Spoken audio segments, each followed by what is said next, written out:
Hey folks, welcome to Market Intraday Analysis by InTheMoneyStocks.com, your leaders in pure technical analysis, avoiding all that Wall Street hype. Today, Friday, June 5th, 2009. Well, we're seeing a mixed day on Wall Street. We were initially gapped up. We had a huge gap up today on the jobs data on the back of it and the unemployment rate. And all of a sudden, what we saw was a massive amount of selling come in. And in my belief and in our belief here at In the Money Stocks, it's purely related to the dollar. The dollar is the driving force behind the rally we've seen over the last month. Not the first portion of the rally. Remember, the rally from March, that was just a pure oversold rally as things began to look like they were going to be better. But it's ever since then that's really been the key catalyst. Ever since like about a month ago or so, the last leg up in this market has been a pure dollar play. And what I mean by that is whenever the dollar is down, commodities get a lift. And whenever the dollar's up, commodities pull back. And what we did see today in a beautiful turn of events was that when the jobs data came out, the initial market response was to rally because the job filings, at least, or the amount of people that were out of work over the last month, was actually down dramatically. We saw the expectations from 500 to 600,000, and it came in the mid 300,000 range, mid to low 300,000 range. That's a huge improvement, folks. Big improvement, kind of making it look at least a little bit like the green shoots are coming out. However, you have to be cautious here because the market's, again, up 40 to 50% off their lows at this point in time. And with having said that, it's not all fun and games. The dollar's a major issue. Rates, long-term rates, by the way, you go and look at what a 30-year mortgage is going to cost you, and it's a lot, guys. A lot of people are not able to refinance now, which is taking a lot of business away from the bank stocks.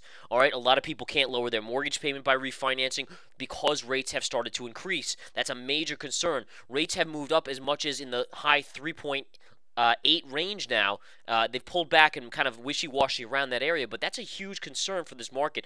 And the Federal Reserve is trying to control those rates, but the long-term rates they say they can't control. Basically, that's basically what they're saying. They just don't have enough to control those rates and so forth. Short-term is obviously still in play, folks. That's the short-term debt that China's willing to buy from us and so forth. But the long-term, no one's touching it. No one believes that the trillions and trillions of dollars that this government is printing and the Federal Reserve is printing is going to be worth anything in the long run, let alone, anything more than hyperinflation or inflation, massive inflation. So that's a big portion of what's going on today.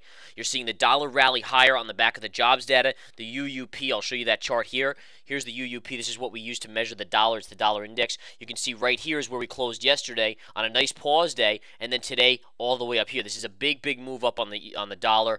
Big move up on the dollars. It strengthens. Now, what does that do? Well, what it does is put pressure on commodities. Initially, when the jobs report came out, oil spiked higher big time because it's a demand thing. If there's more jobs or not as many people are losing jobs, well, then the economy must be recovering. If the economy's recovering, then you must be going to eventually utilize more oil, right? I mean, that's the theory behind it anyways. But all of a sudden, the problem with that is that when the dollar increased in value, it takes money away from oil. Basically, it drops the price in oil because it's traded in U.S. dollars. So you saw basically oil gap lower or move lower on the open here. You can see the sell-off. But the weird thing about it, look at the perfect hit of the 200 moving average here on the USO. Ever since then, it's been kind of a constant move up. And now that's not really based on the fact that the dollar's pulled back. I mean, the dollar has inched down slightly from its highs, but it's more so an issue of the demand side, where demand is just, people are so bullish on oil right now. They're just so gung-ho. Oil, they feel that oil, regardless of what the dollar's doing, it still should be higher on the day, and that's what you're seeing happen. So now oil's barely up. I mean, it's up about 20 cents, 30 cents on the day, 40 cents max, or somewhere in that range. Very minor move up, but considering where the dollar is, if the dollar was flat today, oil would be up $1 or $2 easily today. Easily. So that's a big catalyst. When oil goes up, folks, all those stocks that are inclusive in oil, like ExxonMobil, are going to go up. Look at the Exxon chart, mirroring the oil chart to the penny. So oil bringing Exxon up. Exxon's a big component in the markets, obviously, and takes a lot of other stocks with it. When that goes up, you're going to see the markets obviously rally up as well, and that's really what we've seen. So going back to the spiders here, folks, really an amazing day on the markets. Probably one of the biggest whips we've seen in a long time as the markets gapped higher. Now, this was a beautiful gap and crap, what we call gap and crap, which is the markets gap up. Everyone's so bullish, and it obviously has to take their money and run with it from those amateurs that get too bullish there at the open. So you have that market collapse all the way down, coming down to this key level, 94.40, 94.50. You can see right here it bounces off of it, then it crushes through it. Then look at the bottoming tail. You pierce the 50 moving average. This is the 50 moving average on the 10-minute chart. And you go all the way down here, and then you close back above the 50. At that point, folks, that's a beautiful bottoming tail, one of the best bottoming tails you're going to get in the markets or ever see in the markets. And before you know it, what does that cause? A start to a rally in the markets. Rally in the markets take us all the way up to this 94.20-ish area right up here, which is a good resistance level. And then you start to pull back to the 20. This is the 20 moving average. Also note this pivot point from these highs. See right here, the pivot over here, it also coincides. So you have like a little bit of a necktie there of a major trend line, or a minor trend line, I guess, and a 20 moving average. That also puts some fuel in the fire. The market starts to inch higher and is now consolidating. This is actually somewhat bullish consolidation right now. Very, very bullish consolidation on the markets, and most likely you're going to go test the highs at some point unless we collapse down here with some volume. But the real key here is, guys, I want you to also notice the volume. Volume is a major contributor. All right, dollar's a big thing. Rates are a big thing right now. Those are the two big factors in this market, in my opinion. All right, you're going to get rates to continue close to 4%. You get to that 4%, market's going to start to panic. If the dollar continues to advance higher, that can be also an issue because it can put pressure on commodities. When commodities drop, generally the markets will drop. The other factor is volume, folks. Look at the drop here this morning from the gap up. Look at the massive amount of volume here. And as soon as the markets dump out here and kind of start to make a bottom, look at the volume just start to die out. And as soon as the volume dies out, what happens to the markets? They float them up. Floating up, kind of like a buoy in the water. Well, if you really push a buoy down, it's going to go under the water, but as soon as you take your hands away from holding that underwater, it's going to slowly slope up and kind of bounce around along the top of the water, maybe even get pushed up if the water level rises a little more and so forth. So that's really what you're seeing right here. Volume just declining on a Friday afternoon now. Ever since really about a 10:30 in the morning to 11, that's when the volume really started to kind of cascade lower and lower, and you're seeing just the overall, nature of the bid come in the market and hold the markets up, okay?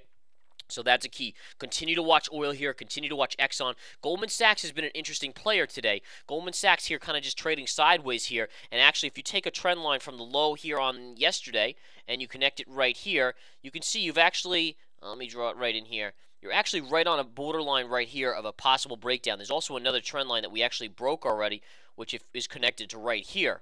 So you're connecting this low to this point here, and you pierced it right here, bounced up, then you came down, hit it again, then you traded up alongside underneath it and kind of fell, but really the 20 moving average is holding up. So this is like such a major level. Right in here is such a major level on Goldman Sachs. If Goldman actually could break this 20, it actually could get a fall possibly to this 50 moving average, but for now, Goldman Sachs is the leader in this market. It is the king, folks. When I say the king, I mean it rules the roost. That and ExxonMobil will tell you exactly where this market is going. Remember the royal flush scenario, folks. If Exxon's up, if Goldman's up, if the oil's up, if the dollar's down, and volume is light, that's your royal flush. Now, there's one caveat to that. The markets are barely positive. They are positive on the day. Not up big considering what we were up at the open.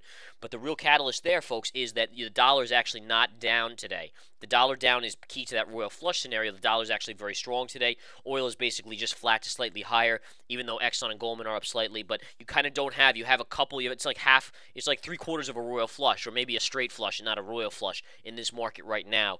As, you have these stocks like Goldman and Exxon positive, but they're not up that much in the dollar, so it's a mixed bag here. So again, folks, the one thing you'd have to say is it's very rare for them to close a Friday lower. Remember how they won, and I've said this for months and months. You got to close the markets, or at least the will of the markets is, and those that control the markets, is to close it positive on Friday because you have those people out there spending money on the weekends. All right, if you drop 500 points, who's going to want to go out and spend a lot of money on the weekends at the stores, at various outlets, and so forth? But if you close the markets up and you've had another good week in the markets, well, people are feeling a little better about the markets then. Oh, I can go out and spend this money. Oh, it's okay because the market's improving. Green shoots, green shoots. That's really the underlying aspect of why Fridays generally are positive of late. It's very rare. I can't even recall the last time we had a down Friday, to be honest with you. So it's just one of those situations. Going back to the spiders, guys, let's talk about some levels here as I end this video. You're looking at a move up, possibly good consolidation. See the move up and sideways bars, good consolidation. That your first target would be the high right here at around $95.20, $95.25 right up here. If you make a move, if you get through this, you could test the highs of the day up here at $96.50, $96.60. If you do decide to dump out, then you're really watching the 20 moving average. Notice how this right here was off the 20 and this trend line right here. So 20 moving average will be first support, then pivot low right here, which is going to match up with the 50 moving average, and that's at around 94.50 to 94.40. This level, 94.50, 94.40, is a major level. All right, folks, enough information today on this Friday. Really wild markets. We'll see how we end up today. Also, come join the research center. The learning is undeniably good and superior to any place else you'll ever go. The price is right. What are you going to do, really? But chat room is also fantastic. Come join us. We look forward to seeing you. Take care.